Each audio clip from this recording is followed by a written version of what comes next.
Bienvenue à tous dans notre émission 15 minutes de grâce et de vérité avec le pasteur Jocelyn Seri. Nous allons ensemble louer notre Seigneur. Nous sommes choisis pour être son peuple. Nous sommes choisis pour être à lui. Nous sommes choisis, mis à part pour être saints, pour donner gloire à toi, Seigneur. Reçois la gloire, reçois la puissance, reçois la louange, ô Seigneur. Reçois la gloire, reçois puissance, nous t'adorons et t'exaltons. Nous sommes choisis pour être son peuple. Nous sommes choisis pour être à lui. Nous sommes choisis, mis à part pour être saints, pour donner gloire à toi, Seigneur. Reçois la gloire, reçois la puissance, reçois la louange, ô Seigneur. Reçois la gloire, reçois la puissance, nous t'adorons et t'exaltons.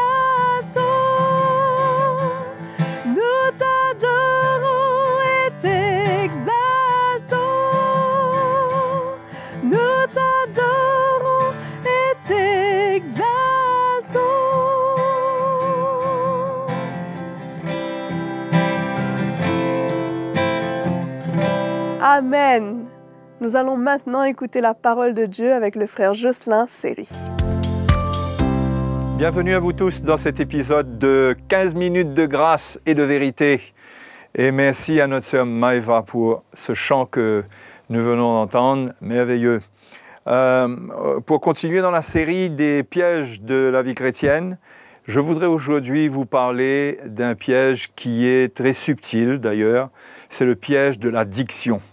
Et pour cela, j'aimerais lire avec vous tout d'abord dans 1 Jean chapitre 2, versets 15 à 17. Je suppose que vous savez ce que c'est que l'addiction. C'est le fait de ne pas pouvoir se passer de certaines habitudes, d'être esclave, d'être sous la demande de la chair concernant des choses qui ne sont pas bonnes et de ne pas pouvoir refuser.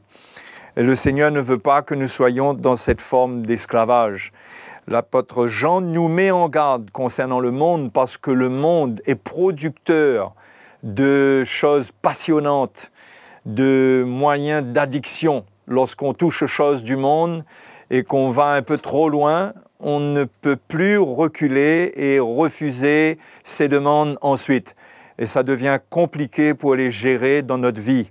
1 Jean 2, 15, 1 Jean chapitre 2, versets 15 à 17, l'apôtre Jean nous met en garde en nous disant « N'aimez point le monde ». Et ça a une bonne raison de ne pas aimer le monde. N'aimez point le monde, ni les choses qui sont dans le monde. Les choses qui sont dans le monde. Il y a tellement de choses qui existent dans le monde et qui viennent. Il y a des nouveautés. Il y a de quoi satisfaire la chair de l'homme. Si quelqu'un aime le monde, l'amour du Père n'est point en lui.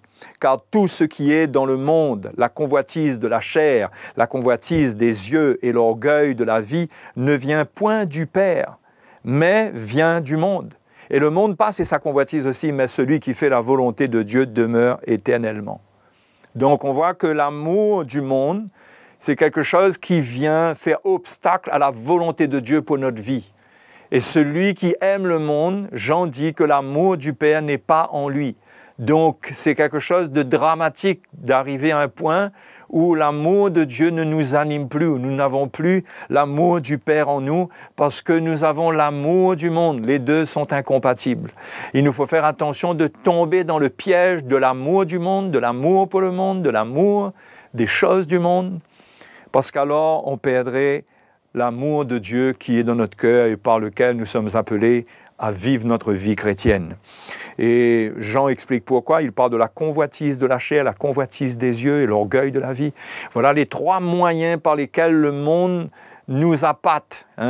Le monde nous prend au piège par la convoitise, parce qu'il y a une convoitise dans la chair et le système est un système qui est subtilement fait pour réveiller la convoitise dans notre vie. Et une fois que la convoitise est lancée, une fois que nous activons la convoitise, nous commençons à devenir esclaves de cette convoitise. Voyez?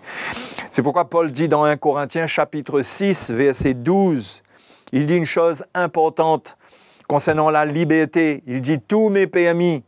C'est là qu'il faut faire attention. La liberté, comme je vous l'ai parlé récemment, peut devenir une source de piège. Tous mes PMI, mais tout n'est pas utile.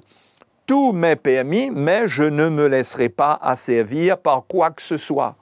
D'accord? Donc la liberté de se permettre tout parce que tout nous est permis, ça nous fait tomber dans le piège de l'asservissement, c'est-à-dire de l'esclave. Nous nous trouvons en contact avec des choses qui finalement prennent de la place, deviennent des idoles. D'ailleurs, le même apôtre Jean, à la fin de son épître, sa dernière petite phrase, c'est « Petits-enfants, gardez-vous des idoles ». Il ne s'agit pas des idoles visibles, mais des idoles qui sont dans le monde, du système du monde qui développe des idoles. Et quand on vient en contact avec ces idoles, on finit par devenir esclave d'elles. Donc, Paul aussi, dans Corinthiens, nous met en garde et il donne l'exemple de son attitude qu'il ne va pas se laisser faire et devenir esclave de quoi que ce soit. En lisant Jacques chapitre 1 au verset 13, nous allons comprendre quelque chose. Comment cette convoitise, comment est-ce qu'elle opère? Comment le péché opère à partir même de la chair? En dehors du fait qu'il y a des tentations extérieures, mais il y a cette nature du péché qui contient une convoitise, qui peut être dormante, mais qui peut être amorcée, qui peut être réveillée. Et Jacques dit que personne, lorsqu'il est tenté, ne dise « c'est Dieu qui me tente », car Dieu ne peut être tenté par le mal et il ne tente lui-même personne. Donc Dieu n'est pas à l'origine de la tentation. Mais chacun est tenté quand il est attiré et amorcé par sa propre convoitise. Voilà où les choses commencent. C'est lorsque notre propre convoitise, elle est amorcée. Nous sommes amorcés par notre propre convoitise. C'est-à-dire nous déclenchons quelque chose, nous mettons en œuvre, nous mettons en action la nature, la puissance du péché en nous qui va désirer les choses auxquelles on a commencé à s'habituer. C'est pourquoi il y a un piège qui consiste à se dire que finalement, il y a certaines choses qu'on peut toucher une fois ou deux fois, mais nous, on sait qu'on a le contrôle, qu'on n'ira pas plus loin. Il y a des choses qui sont dangereuses. Et une fois qu'on a initié cette convoitise, qu'on l'a déclenchée, elle va revenir pour nous réclamer. Si on lui sert un plat, elle va revenir pour réclamer un deuxième plat et un troisième. Et ce sera une grande lutte. Plus on va obéir, ce sera une grande lutte pour ne plus y répondre. Donc c'est comme ça que la convoitise en nous, elle agit, elle répond aux choses qui sont dans le monde parce que le monde est conçu pour venir nous atteindre dans la convoitise de la chair, la convoitise des yeux. Donc prenons garde aux choses que nous regardons. Savons que les addictions peuvent venir et sont très fortes par la technologie. La technologie, c'est vraiment la mise au point des choses du monde d'une manière parfaite pour venir prendre nos yeux. Ça passe beaucoup par les yeux. Ça passe par la chair pour déclencher des sensations et ça passe par les yeux pour nous mettre en admiration. Et ça crée une addiction. Nous devenons esclaves des choses du monde et par les choses du monde, comme Dieu n'est pas dans les choses du monde nous entraînent loin de Dieu et nous entraînent dans le péché. Il faut se le dire, mes frères et mes sœurs. Il ne faut pas trouver qu'il y a de l'innocence dans les choses du monde. Les choses du monde sont là pour nous amener en captivité dans le péché. Il est intéressant de lire dans le livre des Proverbes, au chapitre 5, où Salomon parle des liens du péché. Et c'est comme ça que nous pouvons comprendre l'addiction, quand il y a un lien. Au chapitre 5 et au verset 22 du livre des Proverbes, Voilà ce que l'auteur nous dit, le méchant est pris dans ses propres iniquités. C'est-à-dire que dans son cœur, quand il s'intéresse à ce qui n'est pas bon, et il y donne de l'attention, et il commence à cacher son jeu, et il commence à se livrer à une vie double de duplicité. L'iniquité est là, tout se passe sur un terrain qui n'est pas vu, mais il y a un travail qui est en route. La Bible nous dit ensuite, il est saisi par les liens de son péché. Voyez?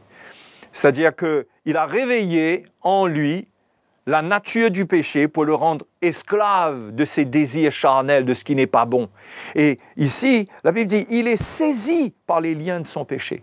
C'est-à-dire qu'il y a un moment où quand le travail s'est fait par l'esprit du monde dans notre chair, il y a un moment où quelque chose se passe et on est saisi par les liens de notre péché. Les liens, c'est ce qui nous attire. C'est comme quand, du bon côté, si on parle du bon côté des liens, c'est ce que le Seigneur dit quand il parle des liens d'humanité dans Osée chapitre 11 et au verset 3, en disant « C'est moi qui guidais les pas d'Éphraïm, le soutenant par ses bras, et ils n'ont pas vu que je les guérissais. » Je l'ai tiré avec des liens d'humanité, avec des cordages d'amour. Vous voyez? Les liens, c'est ce qui nous tire. C'est ce qui nous tire, c'est ce qui nous attire. Et ensuite, c'est ce qui nous retient là où nous avons été tirés. Là où nous avons perdu la partie, nous ne pouvons plus. Il est difficile de reconquérir le terrain qu'on a perdu. Ça, c'est ce que les liens du péché font dans notre vie.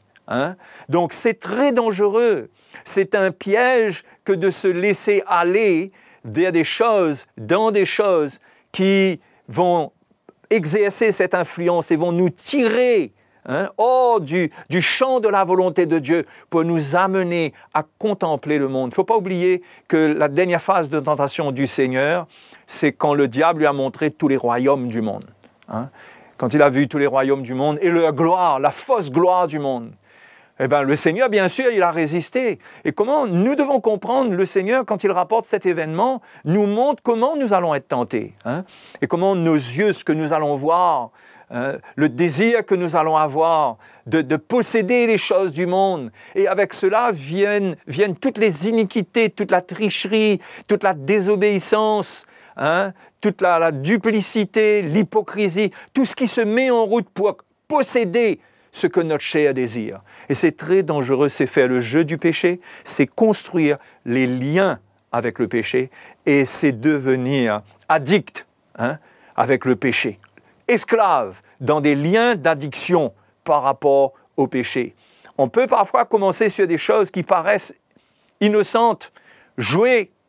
On sait comment le jeu, jouer, parier, ça paraît être comme si on va parier une fois, on va jouer une fois. Mais ensuite, c'est drôle comment c'est reconnu que ça crée une addiction. Quand on a commencé à faire cela, on a envie de faire une deuxième fois, on a envie de faire une troisième fois, et ça devient une montagne qu'on est en train de bâtir sur nous-mêmes.